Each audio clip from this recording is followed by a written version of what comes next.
지금 미국 전역이 충격에 빠졌습니다. 현대자동차가 미국 내 17개 전체 공장의 가동 중단을 전격 발표했기 때문입니다. 1일 손실액만 2억 3천만 달러에 달하는 초강수였죠.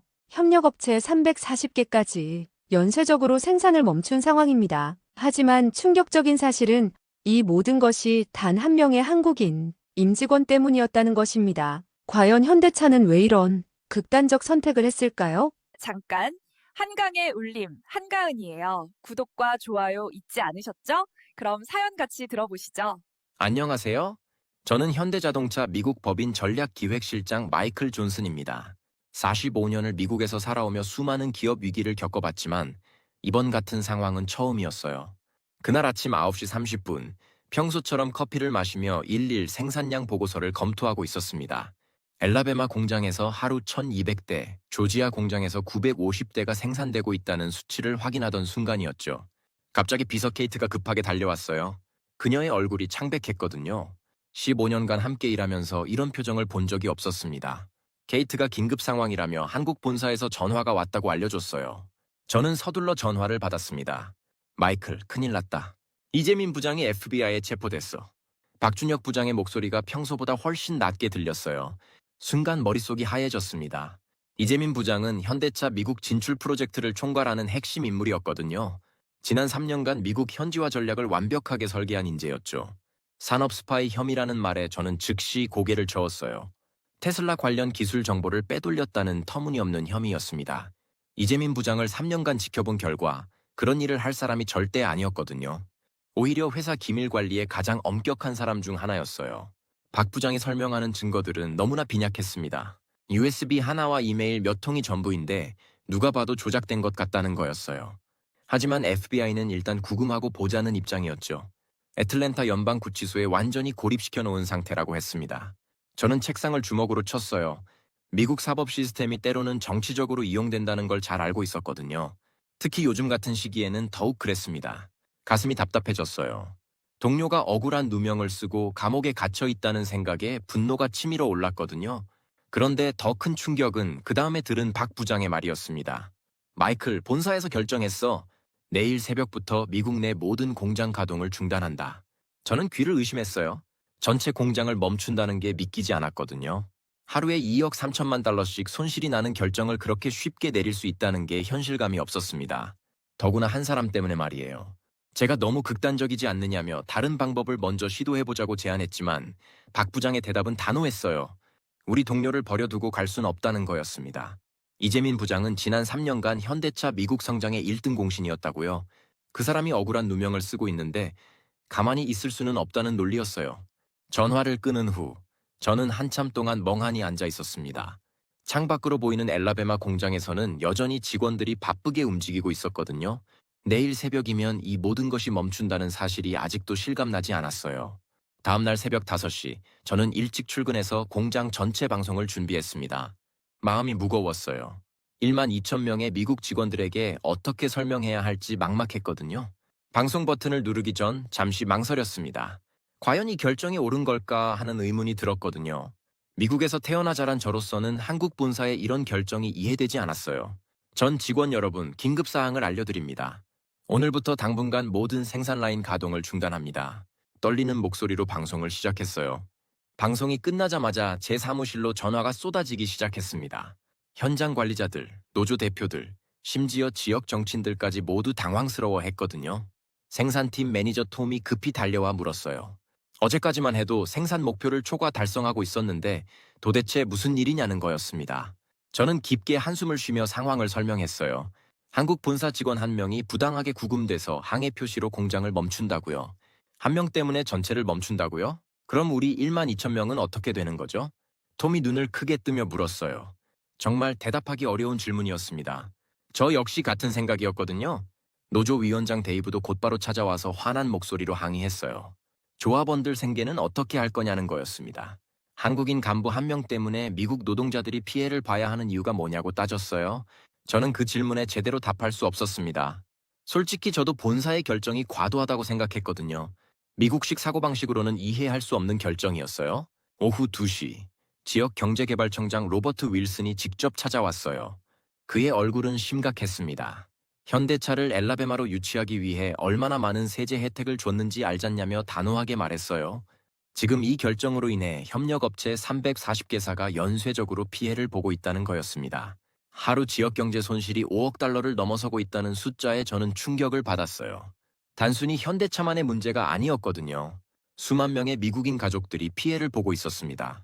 저는 고개를 숙이며 일단 본사와 협의해보겠다고 답할 수밖에 없었어요. 그날 저녁 집으로 돌아가는 길에 라디오에서 이 소식이 나왔습니다. 현대차의 정역적인 공장 가동 중단으로 미국 자동차 업계가 충격에 빠졌다는 내용이었어요. 일각에서는 한국 기업의 오만한 대응이라는 비판이 나오고 있다고 했습니다. 저는 라디오를 껐어요. 마음이 더욱 무거워졌거든요. 혹시 우리가 잘못된 선택을 하고 있는 건 아닐까 하는 생각이 머릿속을 떠나지 않았습니다. 집에 도착해서 아내 수잔에게 하루 있었던 일을 이야기했어요. 솔직히 이해가 안 간다고 했습니다. 한 사람 때문에 수만 명이 피해를 보는 게 옳은 일인지 의문스럽다고요. 수잔이 조용히 물었어요.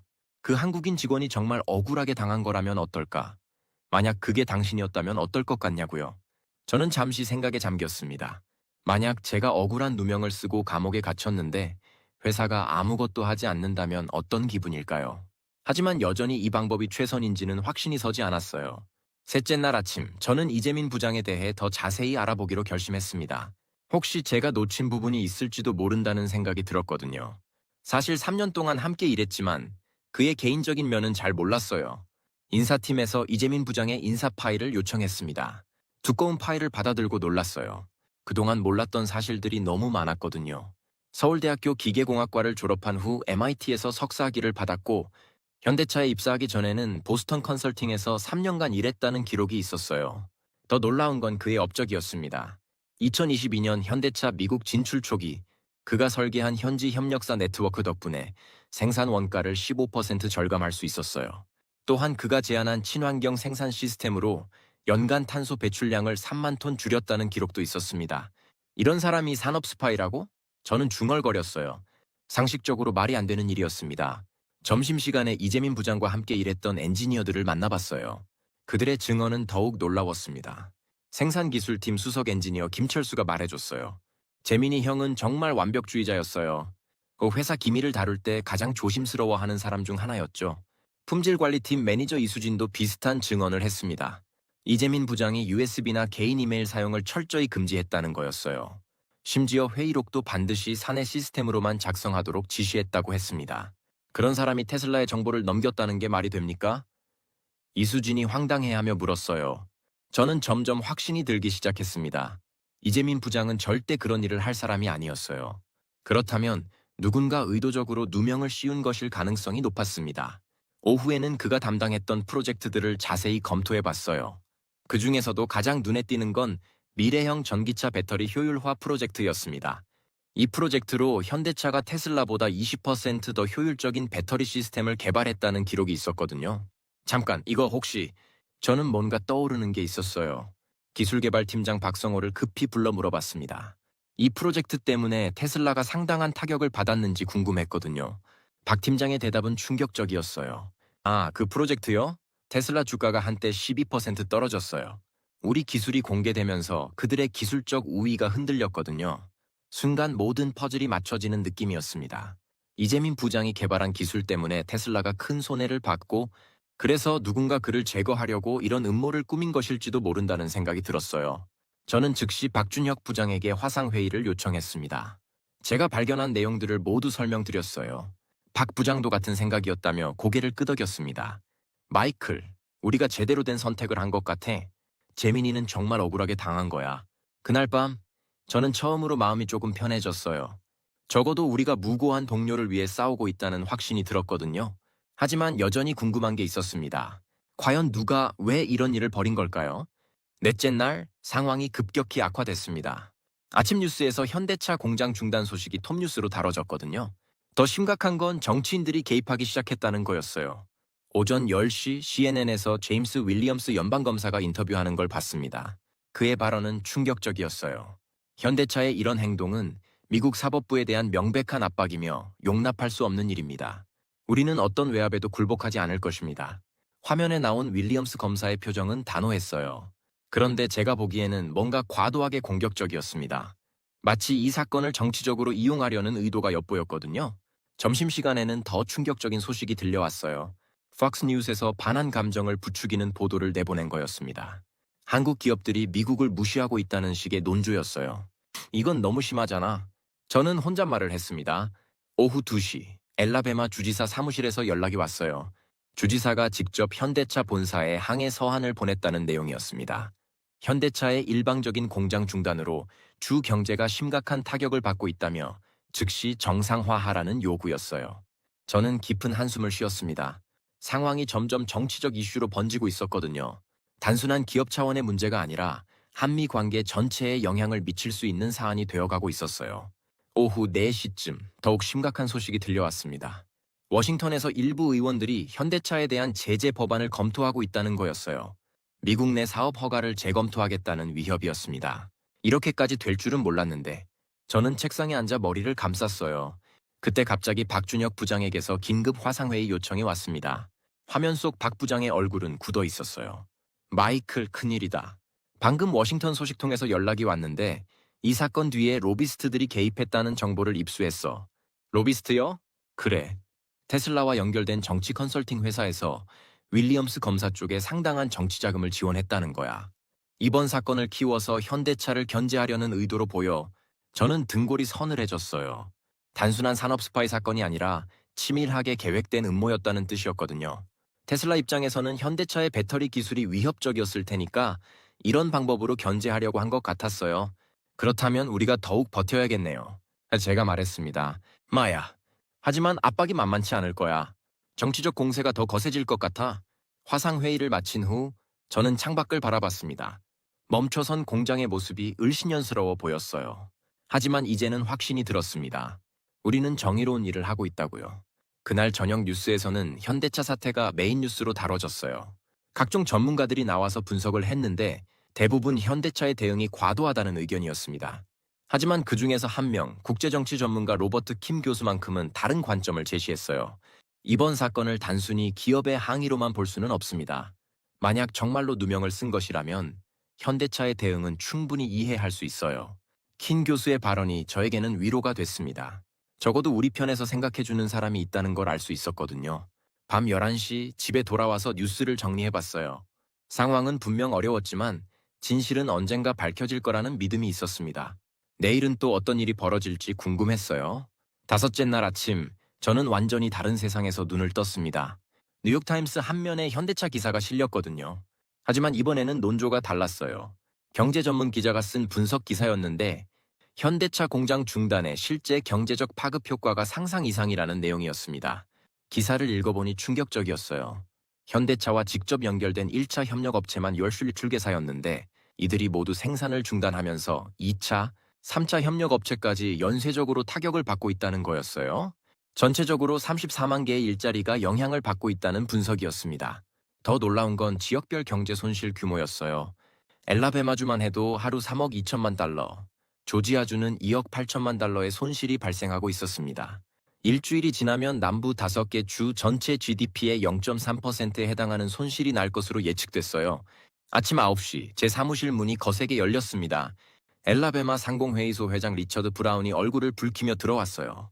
그의 뒤로 지역 중소기업 대표들 10여 명이 따라왔습니다.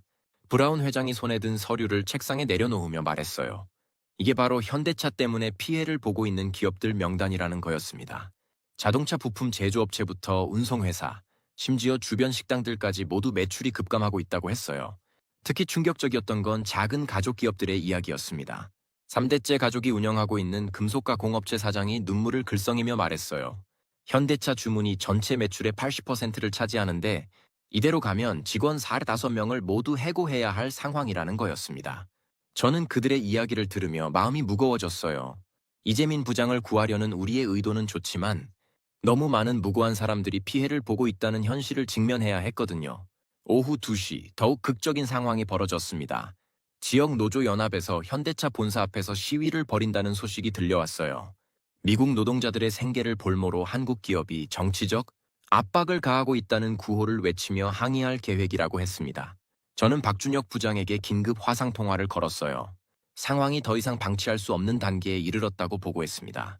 박 부장님, 솔직히 말씀드리면 현장 분위기가 매우 안 좋습니다. 박 부장의 얼굴도 어두워졌어요.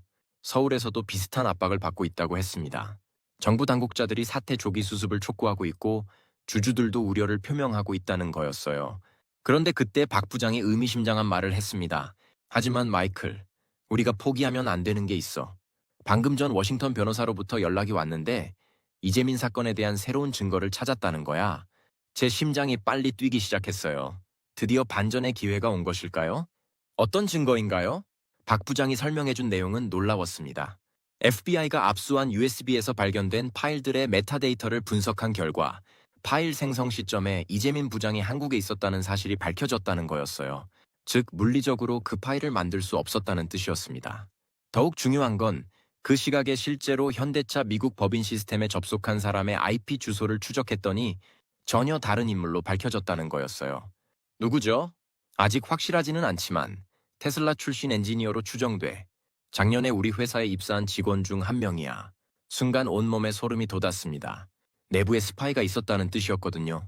그리고 그 스파이가 이재민 부장에게 누명을 씌운 진짜 범인일 가능성이 높았어요. 그날 저녁, 저는 처음으로 희망을 느꼈습니다. 길고 어두운 터널 끝에서 희미한 빛이 보이는 것 같았거든요. 하지만 동시에 걱정도 됐어요. 과연 이 증거만으로 이재민 부장의 무죄를 입증할 수 있을까요? 여섯째 날 새벽 4시, 저는 박준혁 부장의 긴급 전화로 잠에서 깼습니다. 목소리가 흥분되어 있었어요. 드디어 결정적인 순간이 왔다는 거였습니다. 마이클, 큰 소식이야. FBI가 진짜 범인을 체포했어. 완전히 잠이 깨며 저는 침대에서 벌떡 일어났어요. 박 부장이 설명해준 내용은 영화보다 더 극적이었습니다. 범인은 데이빗 첸이라는 34세의 소프트웨어 엔지니어였어요. 테슬라에서 5년간 근무하다가 작년에 현대차로 이직한 인물이었습니다. 겉으로는 성실한 엔지니어였지만 실제로는 테슬라의 지시를 받고 현대차 내부 정보를 빼내는 이중 스파이였던 거예요. 더 충격적인 사실은 그의 계획이었습니다. 단순히 정보를 빼내는 것에 그치지 않고 현대차의 핵심 인재인 이재민 부장을 제거하려는 치밀한 음모였어요. 이재민 부장이 개발한 배터리 기술이 테슬라에게 너무 큰 위협이 되자 아예 그를 산업 스파이로 몰아서 현대차에서 축출하려고 했던 거였습니다. 첸이 사용한 수법도 교묘했어요. 이재민 부장의 컴퓨터에 원격으로 접속해서 가짜 파일들을 심어놓고 마치 그가 테슬라의 정보를 넘긴 것처럼 조작했던 거예요. 심지어 이재민 부장이 한국 출장 중일 때를 노려서 범행을 저질렀습니다. FBI는 첸의 개인 노트북에서 테슬라 고위 임원들과 주고받은 이메일들을 발견했어요. 그 이메일들에는 현대차 배터리 기술을 무력화시키라는 구체적인 지시사항들이 담겨 있었습니다. 심지어 이재민 부장을 제거하는 데 성공하면 보너스로 50만 달러를 주겠다는 약속까지 있었어요. 믿을 수 없어? 저는 중얼거렸습니다. 오전 8시, 더욱 놀라운 소식이 들려왔어요. 윌리엄스 검사 사무실에서 급히 기자회견을 연다는 발표가 나온 거였습니다. 이재민 부장에 대한 모든 혐의를 취하하고 즉시 석방한다는 내용이었어요. 기자회견에서 윌리엄스 검사의 모습은 며칠 전과는 완전히 달랐습니다. 어색하고 당황스러운 표정으로 사과문을 읽었어요. 수사 과정에서 중대한 오류가 있었으며 이재민 부장은 완전히 무고한 피해자라고 인정했습니다. 더 충격적이었던 건 테슬라 측의 반응이었어요. 오후 1시 테슬라 CEO가 직접 성명을 발표했습니다. 데이빗 첸의 행위는 테슬라와는 전혀 관련이 없는 개인적인 범행이라고 주장했어요. 하지만 증거는 너무나 명확했습니다. 테슬라 고위 임원 3명이 이 음모에 직접적으로 연루되어 있었고 회사 차원에서 조직적으로 현대차를 견제하려 했다는 사실이 드러났거든요. FBI는 테슬라 본사에 대한 전면 수사에 착수한다고 발표했어요. 오후 3시 드디어 이재민 부장이 석방되었습니다. 애틀랜타 연방구치소 앞에는 수많은 기자들이 몰려 있었어요. 6일 만에 자유의 몸이 된 이재민 부장의 모습은 많이 야위어 보였지만 눈빛만은 여전히 강렬했습니다. 그가 기자들 앞에서 한 첫 번째 말이 인상적이었어요. 저를 믿고 끝까지 싸워준 현대차 가족들에게 진심으로 감사드립니다. 그 순간 저는 가슴이 뭉클해졌어요. 정말로 우리는 가족이었구나 하는 생각이 들었거든요. 저녁 6시 박준혁 부장과의 화상회의에서 공식 발표 내용을 정리했습니다. 내일부터 미국 내 모든 현대차 공장을 정상 가동한다는 결정이었어요. 6일간의 길고 어려운 싸움이 드디어 끝나는 순간이었습니다. 마이클, 우리가 해냈어. 박 부장의 목소리에는 감격이 섞여 있었어요. 저도 고개를 끄덕였습니다. 정말로 기적 같은 일이었어요. 하지만 이제는 새로운 시작이라는 생각이 들었습니다. 이번 사건을 통해 우리는 진정한 글로벌 팀워크가 무엇인지 깨달았거든요. 그날 밤 집으로 돌아가는 길에 라디오에서 뉴스를 들었어요. 현대차의 승리를 축하하는 내용이었습니다. 하지만 저에게는 승리보다 더 중요한 게 있었어요. 바로 동료를 끝까지 믿고 지켜낸다는 것의 의미를 깨달은 거였습니다. 일곱째 날 아침, 현대차 엘라베마 공장에는 6일 만에 다시 기계 소리가 울려 퍼졌습니다. 오전 6시 1만 2천 명의 직원들이 일제히 작업장으로 돌아오는 모습을 보며 저는 가슴이 벅차올랐어요. 생산 라인이 재가동되는 순간 직원들 사이에서 자연스럽게 박수가 터져 나왔습니다. 며칠 전까지만 해도 본사의 결정에 반발했던 미국 직원들의 표정이 완전히 달라져 있었어요. 이제는 자부심과 감동이 섞인 얼굴들이었습니다. 오전 10시 이재민 부장이 직접 공장을 방문했어요. 6일간의 구치소 생활로 많이 야위었지만 동료들을 만나는 그의 얼굴은 환하게 빛나고 있었습니다. 직원들이 하나둘씩 그를 둘러싸며 격려의 말을 건넸어요. 생산기술팀 수석 엔지니어 김철수가 이재민 부장의 손을 꽉 잡으며 말했습니다. 정말 고생 많았다고, 우리 모두가 부장님을 믿고 있었다고 했어요. 품질관리팀 매니저 이수진도 눈물을 글썽이며 진심 어린 위로를 전했습니다. 하지만 가장 인상 깊었던 건 미국인 직원들의 반응이었어요. 처음에는 한국인 한 명 때문에 자신들이 피해를 봤다고 불만을 표했던 사람들이었거든요. 그런데 이제는 완전히 다른 시각으로 바라보고 있었습니다. 생산팀 매니저 톰이 이재민 부장에게 다가와 말했어요. 재민, 미안해. 처음에는 이해하지 못했는데 이제야 알겠어. 우리는 정말 하나의 가족이구나. 이재민 부장이 톰의 어깨를 두드리며 대답했습니다. 톰, 당연한 반응이었어요. 하지만 끝까지 함께 해줘서 고마워요. 그 순간 저는 눈시울이 뜨거워졌어요. 국적도 언어도 다르지만 우리는 진정 하나의 팀이었구나 하는 생각이 들었거든요. 오후 1시 지역 언론사들이 공장 재가동 소식을 취재하러 왔어요. 기자들의 질문은 예상대로 날카로웠습니다. 6일간의 손실을 어떻게 만회할 것인지, 이런 사태가 또 발생할 가능성은 없는지 등등 말이에요. 저는 담담하게 답변했습니다. 경제적 손실보다 더 중요한 가치가 있다는 걸 이번에 깨달았다고요. 바로 동료에 대한 신뢰와 정의에 대한 믿음이었습니다. 물론 큰 손실이었습니다. 하지만 우리가 지킨 건 돈으로 계산할 수 없는 가치예요. 기자들 중 한 명이 물었어요. 앞으로도 비슷한 상황이 발생하면 같은 방식으로 대응할 것인지 궁금하다고 했습니다. 저는 잠시 생각한 후 대답했어요. 우리는 글로벌 기업입니다. 하지만 그 전에 사람을 중요하게 생각하는 회사예요. 우리 동료가 부당하게 피해를 받는다면 우리는 언제든 그를 지킬 것입니다. 오후 4시, 더욱 감동적인 장면이 연출됐어요. 지역 협력업체 대표들이 공장을 찾아온 거였습니다. 며칠 전까지만 해도 현대차를 원망했던 사람들이었는데 진실이 밝혀진 후 완전히 달라진 모습이었어요. 엘라베마 상공회의소 회장 리처드 브라운이 제게 와서 악수를 청했습니다. 며칠 전에 분노한 표정은 온데간데 없고 진심 어린 사과와 존경의 마음을 표현했어요. 마이클, 우리가 잘못 생각했어. 현대차는 정말 대단한 회사야. 그날 저녁 전 직원이 참석한 가운데 작은 환영식을 열었습니다. 이재민 부장의 복귀를 축하하는 자리였어요.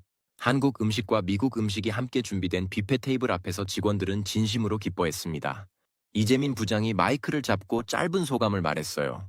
6일간 힘들었지만 동료들이 자신을 끝까지 믿어준 덕분에 버틸 수 있었다고요.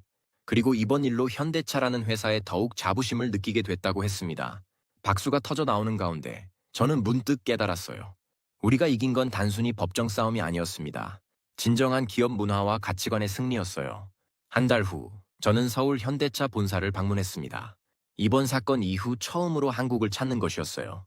본사 21층 회의실에서 박준혁 부장과 다른 임원들을 만났습니다. 회의실 벽면에는 이번 사건을 다룬 각국 언론 보도들이 전시되어 있었어요.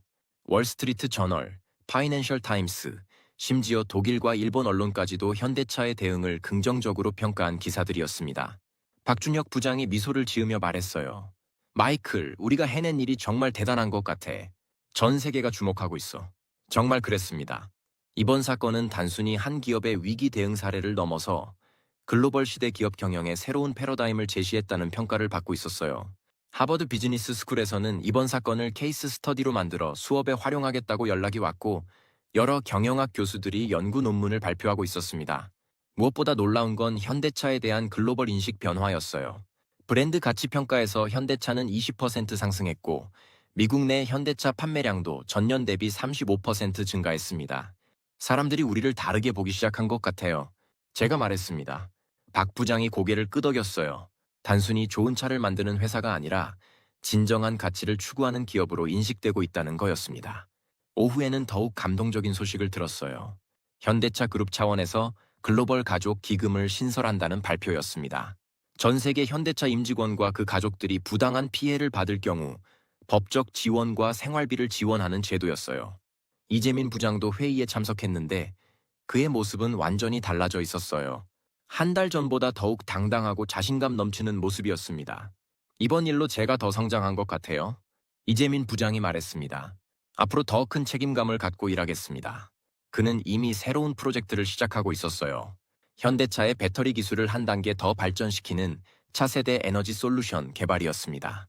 이번 사건으로 오히려 더 큰 동기부여를 받은 것 같았어요. 저녁에는 서울 시내 한 레스토랑에서 소규모 만찬이 있었습니다. 이번 사건에 관련된 주요 인물들이 모두 참석했어요. 한국 음식을 먹으며 지난 한 달을 되돌아보는 시간이었습니다. 박 부장이 건배를 제의하며 말했어요. 우리가 증명한 건 단순히 기업의 힘이 아니야. 사람에 대한 믿음과 정의에 대한 의지야. 모든 참석자들이 잔을 들어 올렸어요. 그 순간 저는 가슴 깊은 곳에서 울려오는 감동을 느꼈습니다. 한국으로 출발하기 전 미국에서 놀라운 소식을 하나 더 들었었어요. 테슬라 내부 고발자들이 추가로 나타나면서 테슬라의 조직적 산업 스파이 활동이 광범위하게 드러나고 있다는 거였습니다. FBI는 테슬라에 대한 전면 수사를 확대하고 있었어요. 반면 현대차는 이번 사건 이후 미국 정부와 더욱 긴밀한 관계를 구축하고 있었습니다. 미국 내 투자 규모를 기존 계획보다 50% 확대하기로 결정했고 새로운 연구개발센터 건설 계획도 발표했어요. 무엇보다 중요한 건 직원들의 변화였습니다. 미국 법인 직원들의 회사에 대한 자부심과 충성도가 눈에 띄게 높아졌어요. 이직률은 역대 최저 수준을 기록했고 신규 채용 지원자는 3배로 증가했습니다. 서울에서의 마지막 밤, 호텔방에서 창밖 야경을 바라보며 생각했어요. 한 달 전만 해도 상상할 수 없었던 변화들이었습니다. 한 사람을 지키려는 의지가 이렇게 큰 변화를 만들어낼 수 있다는 게 놀라웠어요. 다음 날 인천공항에서 미국행 비행기에 몸을 맡기며 저는 확신했습니다. 우리는 단순히 자동차를 만드는 회사가 아니라 사람을 소중히 여기는 진정한 글로벌 가족이라는 것을요. 앞으로 현대차가 걸어갈 길이 더욱 기대됐습니다. 이번 사건은 끝이 아니라 새로운 시작이었거든요. 진정한 글로벌 리더십이 무엇인지 보여준 역사적인 순간이었어요. 지금까지 현대차가 미국에서 벌인 놀라운 이야기를 들려드렸습니다. 한 사람을 지키기 위해 하루 2억 3천만 달러의 손실을 감수하며 전체 공장을 멈춘 현대차의 결단. 처음에는 과도하다고 생각했던 미국 직원들조차 마침내 깨달았죠. 우리는 단순한 직장 동료가 아닌 진정한 가족이라는 것을요. 테슬라의 치밀한 음모와 정치적 압박 속에서도 굽히지 않은 신념, 그리고 마침내 밝혀진 충격적인 진실까지 이 모든 과정을 통해 현대차는 돈으로 살 수 없는 가장 소중한 것을 얻었습니다. 바로 전 세계의 신뢰와 존경이었어요. 브랜드 가치 20% 상승, 미국 판매량 35% 증가, 그리고 무엇보다 직원들의 자부심과 충성심, 이것이 바로 진정한 기업, 정신이 만들어낸 기적이었습니다. 한국의 작은 기업이 아니에요. 이제 현대차는 사람을 가장 소중하게 여기는 글로벌 리더로 인정받고 있습니다. 이런 대한민국 기업이 있다는 사실, 정말 자랑스럽지 않으신가요? 여러분은 어떻게 생각하시나요? 댓글로 의견을 들려주세요. 그리고 이런 감동적인 해외, 한국 이야기가 더 궁금하시다면 구독과 좋아요, 알림 설정까지 꼭 눌러주세요. 여러분의 관심이 더 많은 자랑스러운 대한민국 이야기를 발굴하는 원동력이 됩니다. 다음 영상에서는 또 어떤 놀라운 이야기로 찾아뵐까요? 기대해주세요.